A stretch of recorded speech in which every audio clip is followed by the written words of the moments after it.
आज हम जानते हैं पंच केदार का इतिहास। महाभारत का युद्ध समाप्त हो चुका था। युधिष्ठिर भाइयों के साथ श्री कृष्ण से मिलने गए। बधाई हो धर्मराज, आज अधर्म पर धर्म की जीत हुई। माधव, आपकी सहायता के बिना हमारा विजय असंभव था। मेरा काम तो सिर्फ राह दिखाना था।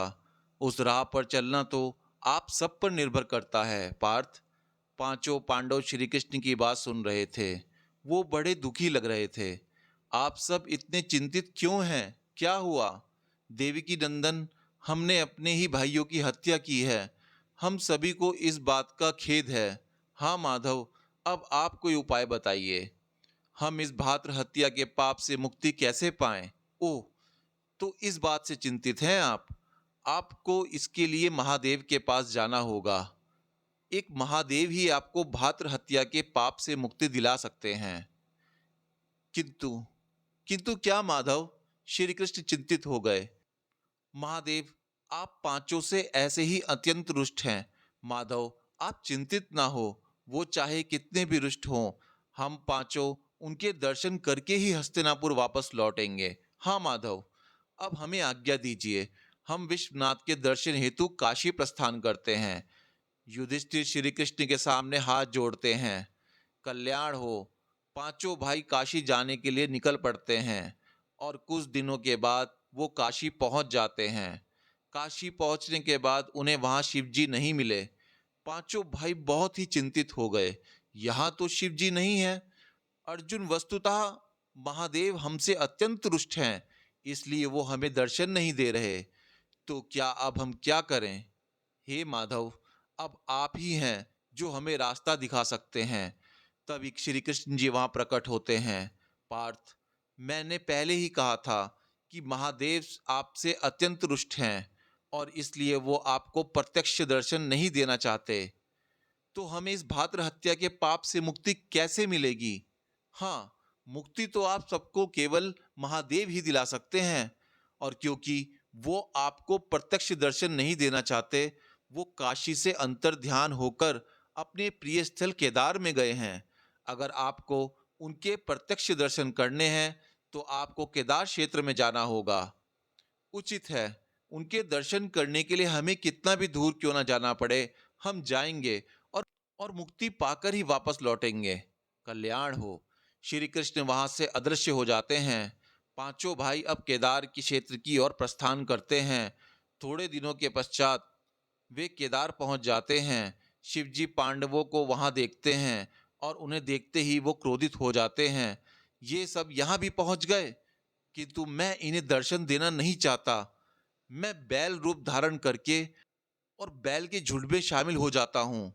वो मुझे कभी भी ढूंढ नहीं पाएंगे। शिवजी बैल का रूप धारण करके अन्य गाय और बैल में छुप जाते हैं।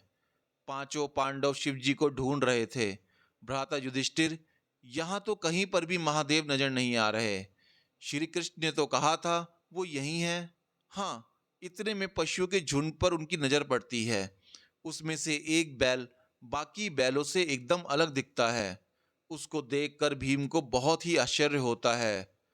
भ्राता युधिष्ठिर, बैल को देखिए, वो बैल आपको बाकी अन्य बैलों से भिन्न नहीं लगता? हाँ, भिन्न तो है, किंतु भीम थोड़े मुस्कुराते हैं। हाँ, तो ये बात है। क्या हुआ भैया? अर्जुन, अब देखो मैं क्या करता हूँ। भीम अपना विशाल रूप धारण करते हैं और दोनों पैर पहाड़ों के बीच फैला देते हैं।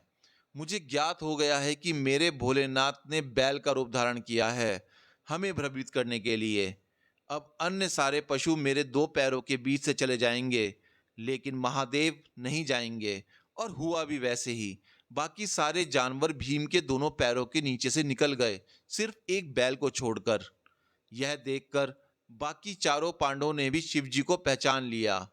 अब शिवजी बैल रूप में यहां धरती में अंतर्ध्यान होने लगे। भीम ने तुरंत ही बल से बैल की पीठ का त्रिकोणात्मक भाग पकड़ लिया।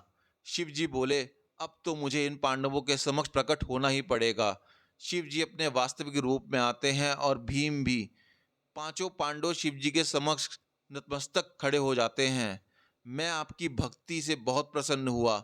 मैं तुम पांचों को भ्रातृ हत्या के पाप से मुक्त करता हूँ। आपको कोटि कोटि वंदन महादेव। आपके प्रत्यक्ष दर्शन पाकर और भातृ हत्या के पाप से मुक्ति पाकर हम पांडव धन्य हुए। कभी श्री कृष्ण वहां प्रकट होते हैं। महादेव, भूमि में अंतर्ध्यान होते समय आपका पीठ का भाग यहीं स्थापित हो गया, इसलिए युगों युगों तक आप यहाँ केदारनाथ के रूप में पूजे जाएंगे। आपके धड़ से ऊपर का भाग काठमांडू में प्रकट हुआ, इसलिए आप वहां पर पशुपतिनाथ के रूप में पूजे जाएंगे। इस तरह जहां आपकी भुजाएं प्रकट हुई वहां आप तुंगनाथ में, और जहां आपका मुख प्रकट हुआ वहां रुद्रनाथ के रूप में, जहां पर आपकी जटा प्रकट हुई वहां कल्पेश्वर के रूप में, और नाभि जहां प्रकट हुई वहां आप महामदेश्वर के रूप में पूजे जाएंगे। इस वजह से दोस्तों आज भी इन चारों स्थानों के सहित श्री केदारनाथ को पंच केदार भी कहा जाता है। वीडियो अच्छी लगी हो तो इस वीडियो को लाइक करें, शेयर करें, ताकि मेरे को आगे की वीडियो बनाने में प्रोत्साहन मिल सके। वीडियो अच्छी लगी हो तो जल्दी से वीडियो को लाइक करें, शेयर करें, और ऐसी और वीडियोस को देखने के लिए चैनल को सब्सक्राइब करें और बेल आइकन दबाएं, ताकि आपसे कोई भी वीडियो मिस ना हो। हम मिलेंगे आपसे अगले एपिसोड में। तब तक के लिए हर हर महादेव।